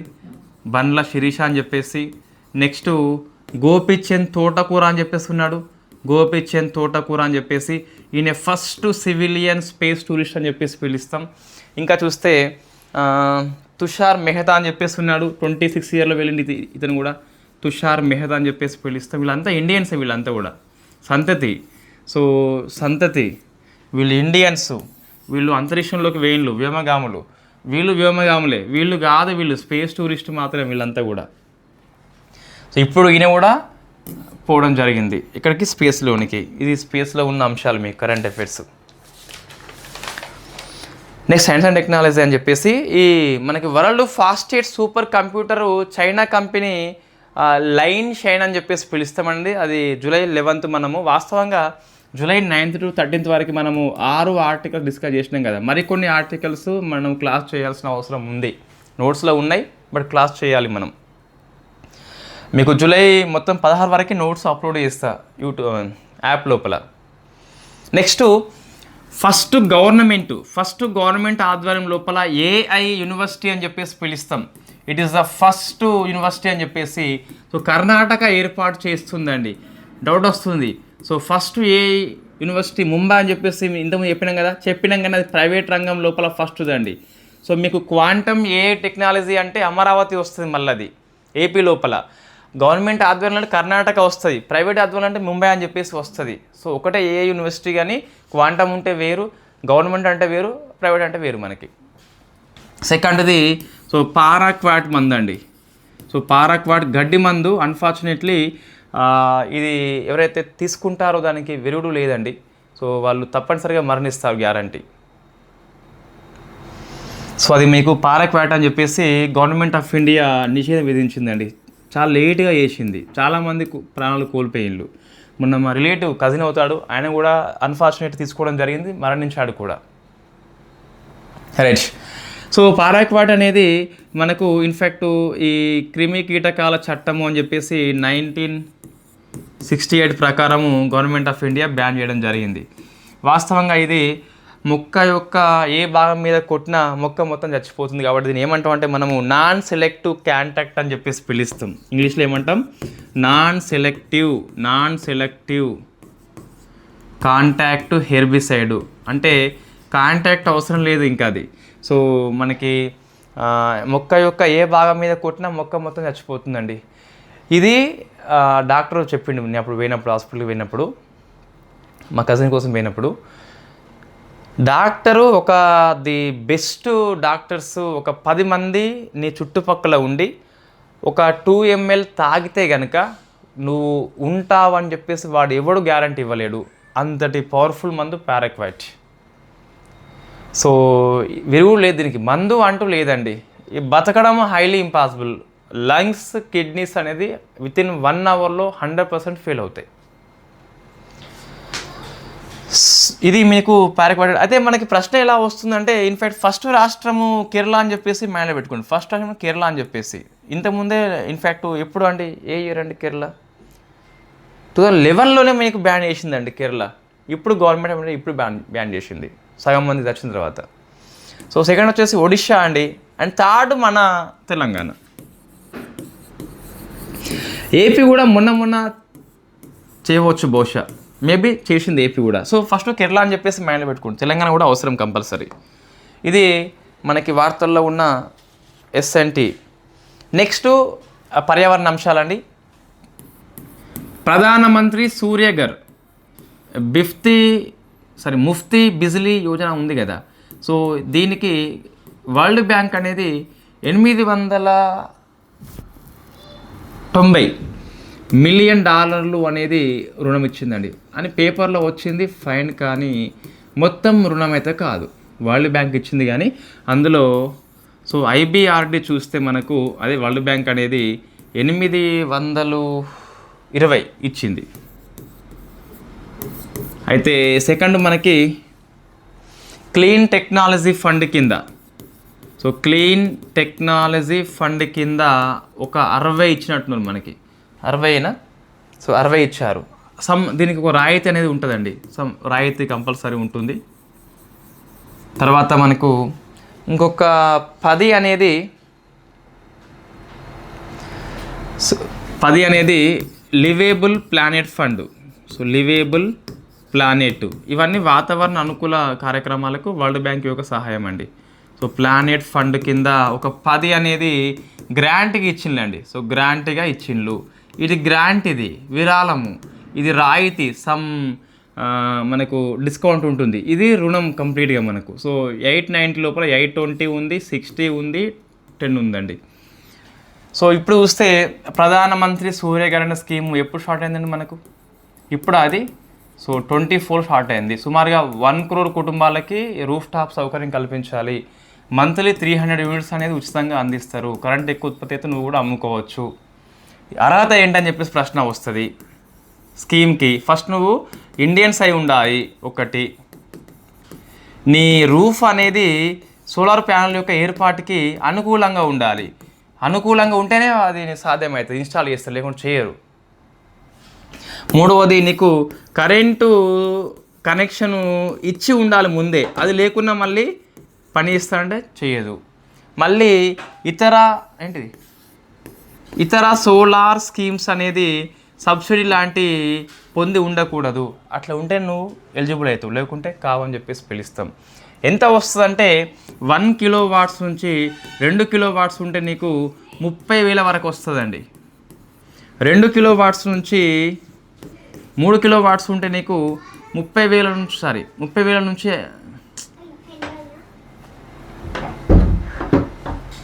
60,000 వస్తుంది. 1 kW నుంచి 2 kW ఉంటే, అంటే కిలోవాట్కి 30 వస్తుంది. 2 kW ఉంటే 60 వస్తుంది. మధ్యలో ఏమనుకుంటే ఈ మధ్యలో ఎంత ఉన్న అమౌంట్ అంత వస్తుంది. 2 నుంచి 3 ఉంటే 60,000 నుంచి 78,000 దాకా వస్తుంది. 3 kW కంటే ఎక్కువ ఉంటే 78,000 వస్తుంది. మిగతా ఇంకెక్కువ ఏర్పాటు చేసుకుంటే 5 kV ఏర్పాటు ఉంటే నువ్వు ఆ అమౌంట్ మొత్తం నువ్వే కట్టుకోవాలి. అంటే నీకు గరిష్టంగా సబ్సిడీ ఎంత వస్తుంది? 78,000 అని చెప్పేసి ప్రభుత్వం ఇస్తుంది. కిలోవాట్కి ఆల్మోస్ట్ 30,000 అని చెప్పేసి పిలుస్తాం. 2 ఉంటే 60,000 అని చెప్పేసి వస్తుంది. 3 ఉంటే 78,000 మాత్రమే వస్తుంది. అంతకంటే ఎక్కువ ఏర్పాటు చేసుకుంటే ఆ ఎక్స్ట్రా అమౌంట్ నువ్వే కట్టుకోవాలి. రైట్. మరి లాభం ఏంటి అంటే, సో ఇది ఒక రెన్యూవబుల్ ఎనర్జీ కాబట్టి భారతదేశం యొక్క నెట్ జీరో కార్బన్ లక్ష్యానికి అనుగుణంగా ఉంటుంది. ఒకటి, కరెంటు బిల్లు బట్ట ఒక ఇయర్లో మనము 15,000 సేవ్ చేస్తామట. దీని ఫలితంగా మనము లక్షాధికారులు, కోటీశ్వరులు కూడా అయిపోతాము. అయితే ఈ స్కీమ్ కింద ట్రైనింగ్ కూడా 3 lakhs పీపుల్కి ఇస్తుందట. So that is the main point అండి. ఈ స్కీమ్ లోపల ట్రైనింగ్ ఇస్తా అని చెప్పేసి మీకు 4 స్టేట్మెంట్లో ప్రశ్న వస్తుంది, ఆన్సర్ పెట్టాలి కంపల్సరీ. 3 lakh పీపుల్ ట్రైనింగ్ కూడా ఇస్తారు ఈ స్కీమ్ లోపలనే. అది తప్పు అని చెప్పేసి అనుకోవద్దు. రైట్. నెక్స్ట్ ఇంకా చిన్నవి ఉన్నాయండి.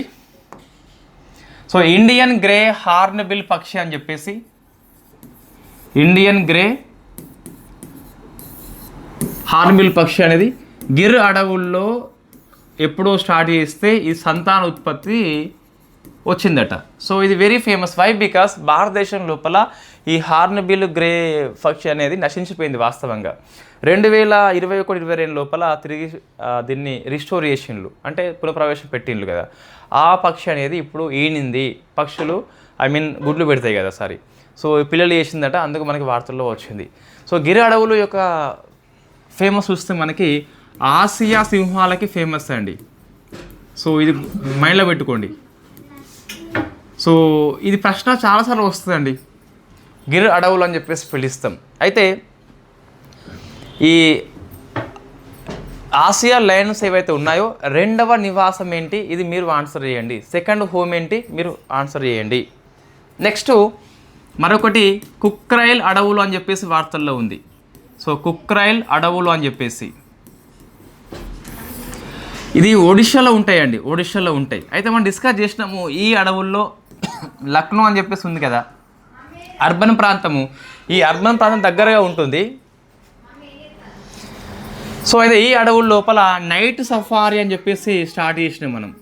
నైట్ సఫారీ అని చెప్పేసి ప్రపంచంలోనే ఇండియాలోనే నైట్ సఫారీ స్టార్ట్ చేసిన తొలి అడవులు కుక్రేల్ అని చెప్పేసి పిలుస్తాం.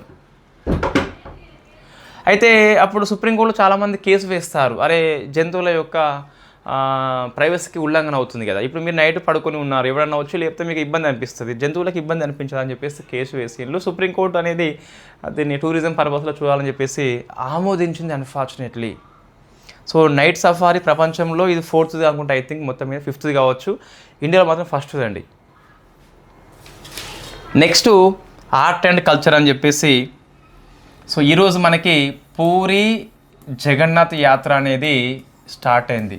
పూరి జగన్నాథ్ యాత్ర, రథయాత్ర అని చెప్పేసి పిలుస్తాం. రథంలో సో 3 దేవతలు ఉంటాయి, వాళ్ళని తీసుకెళ్తారు అత్తగారింటికి. సో మీకు పెళ్ళి అయిన వాళ్ళకి ఐడియా ఉంటుంది, కొత్తగా పెళ్ళి అయితే కనుక. ఇప్పుడు ఐడియా ఉండదు మనకు. కానీ సో ఆషాఢ మాసము అనేది వచ్చినప్పుడు కొత్తగా పెళ్ళైతే ఈ భార్యని, అమ్మాయిని వాళ్ళ అమ్మగారింటికి పంపిస్తారు. సో ఇక్కడ మీకు పూరి జగన్నాథ్ అని చెప్పేసి జగన్నాథుడు ఉంటాడు. నెక్స్ట్ బాలభద్రుడు అని చెప్పేసి ఉంటాడు. సుభద్ర అని చెప్పేసి ఉంటుంది. వీళ్ళంతా అన్నదమ్ములు, చెల్లెలు కూడా. సుభద్ర అనే ఆమె సో ఇన్ఫ్యాక్ట్ అమ్మగారింటికి పోతుంది, వాళ్ళు తోడుగా వస్తారని చెప్పేసి. సో అది స్టోరీ మనకి. సో ఎగ్జామ్ పాయింట్ ఆఫ్ వ్యూలో ఆ స్టోరీ అవసరం లేదు. ఎగ్జామ్ పాయింట్ ఆఫ్ వ్యూ చూస్తే మనకి ఈ టెంపుల్ అనేది వెరీ ఫేమస్. సో టెంపుల్ అనేది మీకు ఒడిశాలో ఉన్న పూరిలో ఉంటుంది. దీన్ని వైట్ పగోడాగా పిలుస్తాం. సో వైట్ తెల్లరాయి ఉంటుంది కాబట్టి వైట్ పగోడా. సో మరి బ్లాక్ పగోడా ఏంటి ఒడిశాలో ఉంది, మీరు ఆన్సర్ చేయండి. దీన్ని నిర్మించింది తూర్పు గంగా వంశం అండి. సో వెరీ వెరీ ఫేమస్ ఇది. తూర్పు గంగా వంశం అని చెప్పేసి మీకు రాజ్పూత్ వంశాల్లో వచ్చింది. ఆయన పేరు అనంతవర్మ చోడ గంగాదేవ అని చెప్పేసి పిలుస్తాం. సో అనంతవర్మ చోడ గంగాదేవ అని చెప్పేసి సో ఆయన నిర్మించాడు. కొంచెం ఇది గుర్తుపెట్టుకోండి, మళ్ళీ హిస్టరీలో వచ్చింది కూడా, వస్తుంది కూడా మళ్ళీ ఒకసారి ఎప్పుడైనా. ఇంకా ఇది చార్ధామ్ ఉందిగా మీకు. సో చార్ధామ్ లోపల ఒక అంతర్భాగం ఇది. 4 ఉంటాయి కదా, అందులో ఇది ఒకటి. ఇక్కడ యమనికా తీర్థం అని చెప్పేసి ఫేమస్. అంటే మనం ఆడికి వెళ్తే మరణించము అని చెప్పేసి అర్థం వచ్చేలా ఆ పేరు తీసుకొచ్చారు. నెక్స్ట్ అండి, మనకి ఈ బ్రిక్స్ అనేది ఇండియా హోస్ట్ చేస్తుంది కదా, బ్రిక్స్ అనేది. సో దాంట్లో భాగంగా ఈ ఇయర్ వివిధ మినిస్ట్రీస్ ఏవైతే ఉన్నాయో మీటింగ్ పెట్టుకుంటాయి. ఆ మీటింగ్ అనేది ఇన్ఫ్యాక్ట్ మ్యాచింగ్ పర్పస్ ప్రశ్న ఇంతకుముందు వచ్చిందండి. ఎప్పుడు మనము 23rd ఇయర్లో G20 కండక్ట్ చేసినాం కదా, అప్పుడు ఒక ఎగ్జామ్లో మ్యాచింగ్ పర్పస్ వచ్చింది కదా. ఇప్పుడు మనం బ్రిక్స్ కండక్ట్ చేస్తున్నాం కాబట్టి మళ్ళీ వస్తుంది. నేను ఇంతకుముందే గురువారం కాబట్టి పోచమ్మ పొటేల్ని బలి ఇచ్చినాం మనం, పోచమ్మ శాంతి కావాలని చెప్పేసి. సో ఇన్ఫ్యాక్ట్ ఒకసారి మీరు ఇది ఆన్సర్ చేయండి. ఇది ఈ వివిధ శాఖలు వాటి యొక్క ప్లేస్ ఎక్కడ అని చెప్పేసి మీరు ఆన్సర్ చేయండి. ఇప్పుడు ఏంటి మీటింగ్ అంటే రవాణా మంత్రులదండి. సో రవాణా మంత్రులది అంటే బ్రిక్స్ దేశాల యొక్క రవాణా మంత్రులు నాగపూర్లో మీటింగ్ అయిపోయింది. సో నాగ్పూర్ అని చెప్పేసి. నెక్స్ట్ ఇంకో మీటింగ్ మీకు జూలై 9th మనం డిస్కస్ చేయలేదు, అది నోట్స్లో ఉంది. మహిళా మంత్రులు ఈసారి ఓన్లీ మహిళలే, ఇంకా ఎవరిని అలవలేదు. ఇంకా వీళ్ళు కొచ్చిలో, సో కేరళ కుట్టి కాదు కేరళ కొచ్చి అని చెప్పేసి అనుకోండి. జడ కుచ్చులు మహిళలకే ఉంటాయి, అట్లా గుర్తుపెట్టుకోవచ్చు. సో ఇది మనం ఇంతకుముందు వ్యవసాయం అని చెప్పేసి డిస్కస్ చేసినాం, ఇంధన మంత్రులు అని చెప్పి డిస్కస్ చేసినాం, స్పేస్ సెక్టర్ అని చెప్పేసి డిస్కస్ చేసినాం. ఇంకేంటిది MSME అని చెప్పేసి, అక్రమ ద్రవ్యాలు అని చెప్పేసి. సో వాటికి ఈ మంత్రుల మీటింగ్ ఎక్కడ మన కోడ్ కూడా చెప్పి ఉన్నాం ఆల్రెడీ. ఒకసారి మీరు కామెంట్ చేయండి, మీకు కూడా బాగా గుర్తుంటుంది. వ్యవసాయము, MSME, డ్రగ్స్ కావచ్చు, లేకుంటే ఇంధన సరఫరా మంత్రులు కావచ్చు, స్పేస్ కావచ్చు. సో స్పేస్ మీకు ఐడియా వస్తుంది, బెంగళూరు అని చెప్పేసి ఇస్రో ఉంది కాబట్టి. మీతో ఒకసారి మీరు ఆన్సర్ చేయండి, రివిజన్ మీకు బాగా పనికి వస్తుంది. నెక్స్ట్ అండ్ తర్వాత ఉక్రెయిన్ ఉన్న ఒక 9 కంట్రీస్ అండి. సో యాంటీ బాలిస్టిక్ గ్రూప్ని ఏర్పాటు చేసుకున్నాయి. సో రష్యా వర్సెస్ ఉక్రెయిన్ నేపథ్యం లోపల యాంటీ బాలిస్టిక్ గ్రూప్ అని చెప్పేసి. సో ఏంటి 10 దేశాల కూటమి అండి ఇది, 10 అండి. అందులో ఒకటి ఉక్రెయిన్ అని చెప్పేసి పిలుస్తాం, మరొక 9 దేశాల పేర్లు గుర్తుపెట్టుకోవాలి. ఎందుకోసం కూటమి అంటే రక్షణ కోసం ఏర్పాటు చేయబడ్డ కూటమి ఇది. సో 9 అండి. మీకు UK ఉన్నది, సో ఫ్రాన్స్ ఉన్నది, జర్మనీ ఉన్నది, ఇటలీ ఉన్నది, స్వీడన్ ఉన్నది, నార్వే ఉన్నది, డెన్మార్క్ ఉన్నది. 1 2 3 4 5 6 7 నెదర్లాండ్ అండ్ స్పెయిన్. కథం 9 అయిపోయినాయి. సో అట్లా మీరు దీన్ని గుర్తుపెట్టుకోవాలి. ఎందుకు అంటే ఇవి అనేది ఎప్పుడు మీకు వార్తల్లో ఉంటాయి, ఈ 3 ఒక దగ్గర. ఇవన్నీ G7 కంట్రీస్లో భాగం కాబట్టి అట్లా మీరు గుర్తుపెట్టుకోవచ్చు. జపాన్ ఇక్కడ లేవు కానీ అట్లా మైండ్లో పెట్టుకోవచ్చు. నెక్స్ట్ ఇంకోటి, సో జిబ్రాల్టర్ జలసంధి అనేది వార్తల్లో వచ్చిందండి. జలసంధి ఏం కాదు, ఒక ప్రాంతం ఇది వాస్తవంగా. ఇది ఒక ప్రాంతం ఇది. అయితే వాస్తవంగా ఇదేమో యూరప్ అండి, ఇదేమో యూరప్ అనుకోండి, ఇదేమో ఆఫ్రికా అని చెప్పేసి అనుకోండి, ఆఫ్రికా అని చెప్పేసి. మధ్యలో ఉన్న ఇక్కడ మీకు జిబ్రాల్టర్ సంధి అని చెప్పేసి ఉంటుంది. సో ఇటేమో మీకు అట్లాంటిక్ సీ ఉంటుంది, ఇటేమో మధ్యధరా సీ అని చెప్పేసి ఉంటుంది. ఇది రెండింటిని కలుపుతుంది, ఈ ప్రాంతాలను వేరు చేస్తుంది. ఇక్కడ ఉండేది మొరాకో అని చెప్పేసి పిలుస్తారు. ఇక్కడ స్పెయిన్ అని చెప్పేసి ఉంటుంది, స్పెయిన్. ఇక్కడ మొరాకో అని చెప్పేసి ఉంటుంది. ఈ మొరాకో స్పెయిన్ల మధ్య ఉన్నదే ఈ జలసంధి కదా. సో ఇంతకుముందు స్పెయిన్ వాళ్ళు రావాలంటే ఇక సరిహద్దు ప్రాంతం అనేది ఉండేది.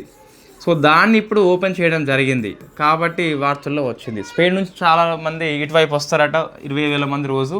సో వాళ్ళకి వీసా అవసరం ఉంటుంది, ఆ తనిఖీలు చేస్తే సరిహద్దు తనిఖీలు అవన్నీ ఇప్పుడు అవసరం లేదు కాబట్టి మీకు వార్తల్లో వచ్చింది.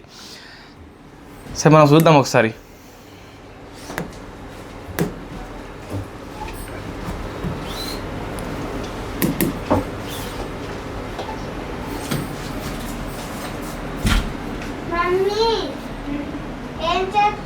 ఏయ్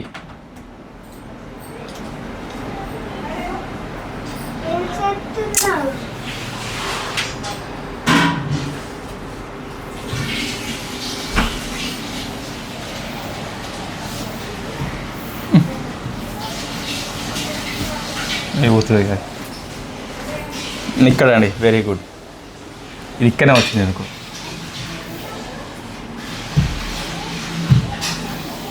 right, this is the Gibraltar ప్రాంతము. ఇది యూకే కింద ఉంటుందండి. సో ఈ సంధి ఇది. సో ఈ స్పెయిన్, ఇది ఎంత స్పెయిన్, ఇది మొరాకో మధ్యలో కంట్రీ ఉంటుంది కదా, ఆఫ్రికా. సో ఇది స్పెయిన్, ఇదంతా యూరప్, ఇదేమో ఆఫ్రికా. సో రెండింటిని వేరు చేస్తుంది జలసంధి అని చెప్పేసి. ఇదేమో ప్రాంతం, ఏరియా అండి. ఈ స్పెయిన్ నుంచి ఇక్కడికి చాలామంది వస్తారు రోజు. యూకే ఆధ్వర్యంలో ఉన్న భూభాగం ఇది. సో వీళ్ళకి ఇబ్బంది కాకుండా ఇప్పుడు దీన్ని ఇక్కడ సరిహద్దు ఉంది కదా,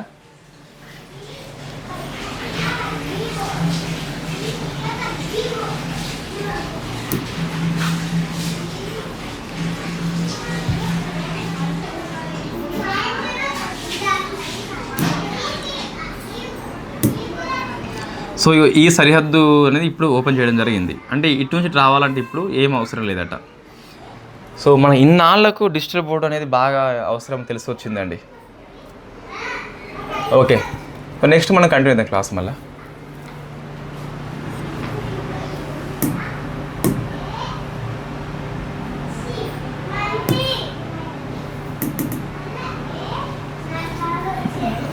మళ్ళీ కష్టం వచ్చింది.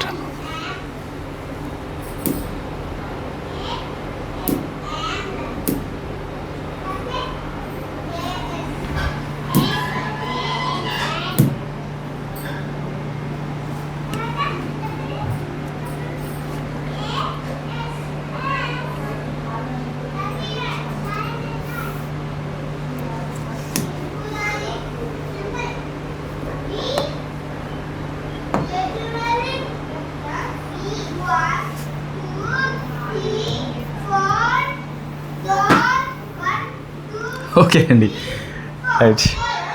ఓకే, దీన్ని లెర్నింగ్ బై డూయింగ్ అని చెప్పేసి అంటారు. అంటే అవసరం వచ్చినప్పుడు అన్నీ మనమే నేర్చుకుంటామండి. సో అందుకే ఏమంటామంటే అవసరం అనేది అన్ని రకాల సృష్టికి మూలం అని చెప్పేసి అంటాం. Motivation is the myth. So అక్కడ మనకి అవసరం అనేది ఉండాలి కంపల్సరీ, అప్పుడే అది ఏమైనా సరే మనం చదువుతాము, లేకుంటే ఇంకేమైనా పని అయితే చేస్తాము. సో నెక్స్ట్ చదువుతానండి, ఇక చెప్పు పెద్ద అవసరం లేదు. అంటే ఐ మీన్ ఇక్కడ మిగతా అంశాలన్నీ చిన్నవి ఉన్నాయి. స్పోర్ట్స్ అండి, వింబుల్డన్ గేమ్స్ మన జూలై 11న అయిపోయింది. మనం ఆ క్లాస్ ఎగొట్టినాం వాస్తవంగా. జూలై 9th to 13th వరకు ఉంది కదా. ఇందులో 6 ఆర్టికల్స్ మనం డిస్కస్ చేసినాం ఫేమస్ అని చెప్పేసి. మిగతా కొన్ని ఆర్టికల్స్ ఉన్నాయి ఇంకా, జూలై 11th అని చెప్పేసి రాసినాయి కదా ఆల్రెడీ, మనం డిస్కస్ అయిన తర్వాత. కానీ 22వ Commonwealth table tennis games India host చేస్తుంది కదా, దాని మస్కటుగా మయూర్ అని చెప్పేసి పిలుస్తాం. సో మన నెమలి ఉంది కదా, దాన్ని పెట్టారు. నెక్స్ట్ ఐసీసీ హాల్ ఆఫ్ ఫేమ్లో సౌరవ్ గంగూలీ వచ్చిండండి. So Sourav Ganguly very famous ఇతను. So prince of the Kolkata అని చెప్పేసి పిలుస్తాం సౌరవ్ గంగూలీ. మంచి నాయకుడు అండి. భారతదేశము అనేది విదేశాల్లో గెలవడం నేర్చుకుంది అంటే గంగూలీ నాయకత్వం లోపల. ధోని అనే లేయర్లో ఇతను కనుమరుగైపోయింది, కానీ the best captain of the India. Test cricket లోపల కోహ్లీ తర్వాత ది బెస్ట్ కెప్టెన్. ఇంకో మహిళ కూడా వచ్చిందండి, అంజుమ్ చోప్రా అని చెప్పేసి. సో మన ఇండియానే. సో కంపల్సరీ మహిళ పెట్టుకోండి. ఈ చోప్రా 3వ మహిళ అని చెప్పేసి ఇండియా నుంచి. తర్వాత యస్తికా భాటియా, ఈమె వెరీ ఫేమస్ పర్సనాలిటీ ఇప్పుడైతే. సో యాస్తికా భాటియా మన భారతదేశం యొక్క మహిళ. లార్డ్స్ లోపల సెంచరీ వేసిందండి. ఈ లార్డ్స్లో 5 వికెట్స్ హాల్ తీసిన, సెంచరీ వేసిన బోర్డు మీద పేరు రాస్తారండి. సో ఆ పేరు మహిళల లోపల ఫస్ట్ అండి, యాస్తికా భాటియా. మనం గెలిచిన లార్డ్స్లో ఇంగ్లాండ్ మీద. So Sachin Tendulkar the God of the cricket. Kohli రావచ్చు, రేపు పొద్దున ఇంకేమైనా రావచ్చు, రికార్డ్స్ అనేవి పోతూనే ఉంటాయి, కానీ సచిన్ ద ఓన్లీ మ్యాన్ అంతే. అప్పుడున్న ఒత్తిడి లోపల అంతా ఆడడం గ్రేటు. అంటే ఒకడే ఇప్పుడు అందరూ ఆడుతున్నారు కాబట్టి పెద్ద ఒత్తిడి అంటే ఏమీ లేదు. సో ఆయన discipline, that is the main thing, that is the best quality మనకి ఆయనది. అంత ఉన్నతంలో ఉండి ద సింప్లిసిటీ అండ్ డిసిప్లిన్ అనేది. ఇప్పుడు ఇంకా నువ్వు సెంచరీ చేస్తే నెక్స్ట్ మ్యాచ్లో నువ్వు ఇంకా ఊగిపోతావు, ఇంకా యాడ్స్ రూపంలో అక్కడ ఇక్కడ. సచిన్కి లేదు, ఆమెకు ఉన్నది. బ్రియన్ లారాకి లేదు, the one of the best left hander లోపల. కోహ్లీకి లేదు, ద బెస్ట్ ప్రజెంట్ వన్డే లోపల ఆయన కంటే ఇంకా తోపేవులేదు, కింగ్ కోహ్లీ అని చెప్పేసి. వాళ్ళకి లేదు, ఈమెకు ఉందని చెప్పేసి పేపర్లో వచ్చింది. వాళ్ళకి లేకుంటే ఏమైతే ఈమెకి అది ఉంది కదా అని చెప్పేసి రాయలేదు. వాళ్ళకి లేదని చెప్పేసి రాసినలు అంటే అంత గొప్ప రికార్డ్ అని చెప్పేసి అర్థం గట్లా. నెక్స్ట్ ఈ ఆసియా అండర్ 23 అని చెప్పేసి ఉంది కదా. సో ఫస్ట్ టైం అండర్ 23 అని చెప్పేసి. సో అథ్లెటిక్స్లో వెరీ ఫస్ట్ టైం కండక్ట్ చేసింది ఎవరు అంటే చైనా అండి. సో చైనా అని చెప్పేసి వెరీ ఫస్ట్ టైం ఇది, వెరీ ఫస్ట్ టైం మనకి. So first place goes to China, అది గుర్తుపెట్టుకోవాలి. మన ఇండియా వచ్చేసి 4వ ప్లేస్కి వచ్చింది. సో అందులో మన గోల్డ్ వచ్చేసి 3 అండి. మన గోల్డ్ వచ్చేసి 3, అందులో 2 కూడా మిక్స్డ్ కాబట్టి పెద్ద ఎగ్జామ్లో ప్రశ్న రాకపోవచ్చు. ఒకటి సింగిల్ ఉంది, ఆనంద్ సింగ్ అని చెప్పేసి. సో జావలిన్ త్రో, ఇది మైండ్లో పెట్టుకోండి. మిగతా 2 కూడా మిక్స్డ్లో వచ్చినాయి. అంటే ఒకటి మహిళలది మిక్స్డ్, మహిళల యొక్క దాని ఏమంటారు రీలే, అంటే 4x400 మీటర్స్. అంటే ఒకరు 400 మీటర్స్ పోతారు, ఈమె ఇంకోళ్ళకి ఇస్తుంది, ఈమె ఇంకోళ్ళకి ఇట్లా వీళ్ళకి వచ్చింది. ఇంకోటి మిక్స్డ్ కేటగిరీలో 2 పురుషులు 2 మహిళలు అని చెప్పేసి వచ్చింది. కానీ ఇక్కడ సింగిల్ కాబట్టి ఈ ఎగ్జామ్లో వస్తే రావచ్చు. నెక్స్ట్ అవార్డ్స్ అండి. సో జ్ఞానపీఠ పురస్కారం తమిళనాడు వైరముత్తుకు వచ్చింది. సో వైరముత్తు అని చెప్పేసి సో మైండ్లో పెట్టుకోవాలి, ఇంపార్టెంట్. తమిళనాడు నుంచి 3వ వ్యక్తి అని చెప్పేసి. నెక్స్ట్ అమెరికా అనేది ఫెడరల్ బ్యాంక్ ఉంది కదా, అక్కడి సెంట్రల్ బ్యాంకు తన మానిటరీ పాలసీ విషయంలో కొన్ని కమిటీలు ఏర్పాటు చేసింది. అందులో ఒక కమిటీకి మన రఘురామ్ రాజన్ అని చెప్పేసి బ్యాలెన్స్ షీట్ పాలసీకి నాయకత్వం వహిస్తున్నాడు. రాజ్ చెట్టి మన ఇండియా సంతతి అనే డాటా టాస్క్ ఫోర్స్కి నాయకత్వం వహిస్తున్నాడు. Asha Sharma AI employment and wages విషయంలో నాయకత్వం వహిస్తుంది. అంటే ఆర్బీఐ ఎట్లా పనిచేస్తుందో అక్కడ ఫెడరల్ బ్యాంక్ అట్లా పనిచేస్తుంది కదా. వివిధ కమిటీలు ఏర్పాటు చేస్తే 3 కమిటీలకు మన వాళ్ళే ఉన్నారు. నెక్స్ట్ అండి పర్సన్స్ అండి. జానకి ఈమె గుంటూరులో పుట్టింది, చనిపోయింది అన్ఫార్చునేట్లీ. వయసు ఎక్కువ అండ్ మంచి గానం వస్తుంది ఆమెది అండ్ వెరీ ఫేమస్ అండి. ఫస్ట్ మూవీ వచ్చేసి విదియన్ విలయట్టు అని చెప్పేసి తమిళ పుస్తకము, తమిళ సినిమాది. 2013లో పద్మభూషణ్ వచ్చింది, తిరస్కరించింది ఆమె. మొత్తం మీద కారణం ఏమైనప్పటికీ తిరస్కరించింది. నెక్స్ట్ ఉక్రెయిన్ ప్రధాని యూలియా, సో ఈమె రాజీనామా చేసిందండి. ఇవి మన కరెంట్ అఫైర్స్. నేను మళ్ళీ చెప్తున్నా, ఎకనామీ ఏదైతే ఉందో దాన్ని బాగా ఫోకస్ చేయండి compulsory.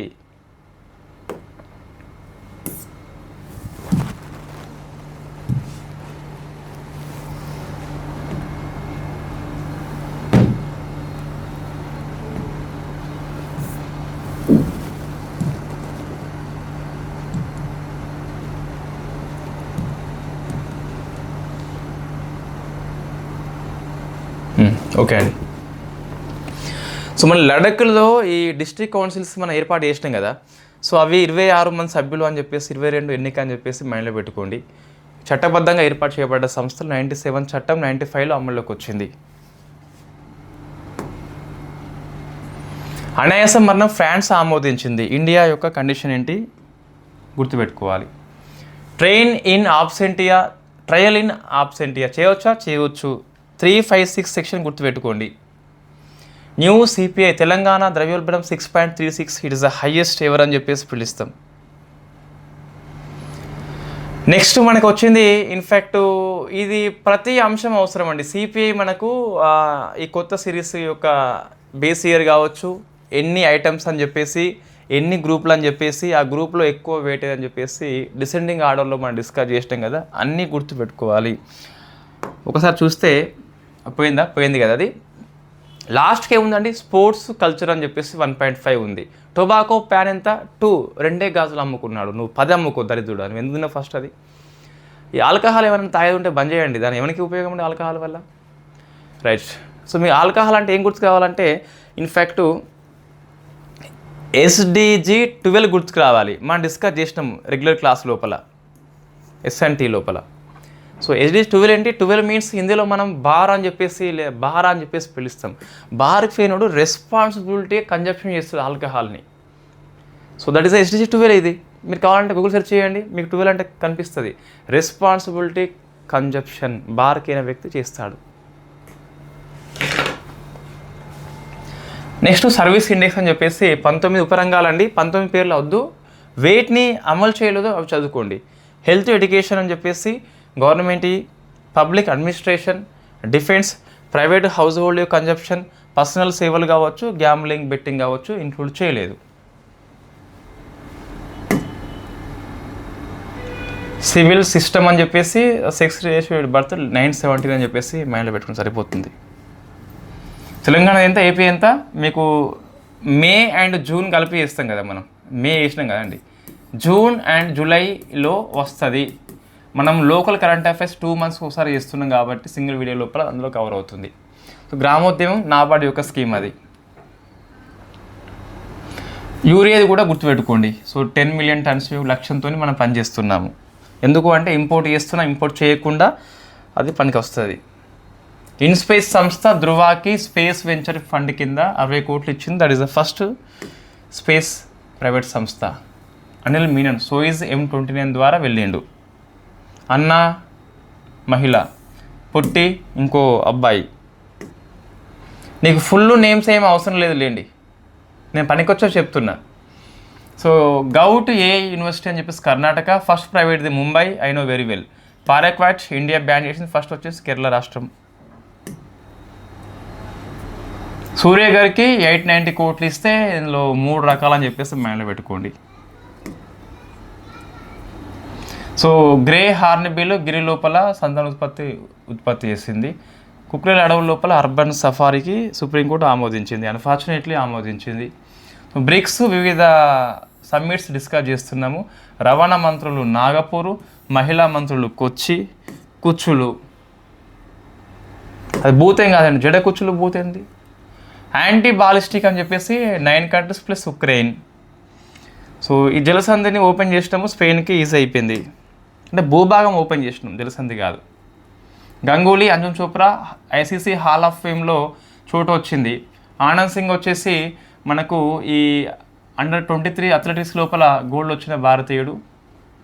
Yastika Bhatia lord century చేసింది, ఆ బోర్డు మీద పేరు కూడా వచ్చింది. వైరముత్తు జ్ఞానపీఠ అవార్డు గ్రహీత.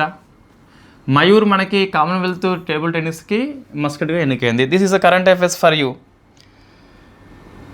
సో మీకు SIPC వచ్చేసి జూలై 21 స్టార్ట్ అవుతుందండి. ఆగస్టులో నేను సంథింగ్ ప్లాన్ చేసుకున్న, అది మనం చెప్పరాదు, గవర్నమెంట్ జాబ్ కాబట్టి. సో అది మీకు టైం అయితే అందుబాటులో ఉంటుంది. ఆగస్టు కావచ్చు, సెప్టెంబర్ కావచ్చు, దసరా హాలిడేస్ వరకు నేను ఫ్రీగానే ఉంటా. సో అప్పుడు మనం పూర్తి చేయవచ్చు, 2 మంత్స్ కంటే ముందే పూర్తి చేయవచ్చు. థ్యాంక్ యూ వెరీ మచ్ అండి.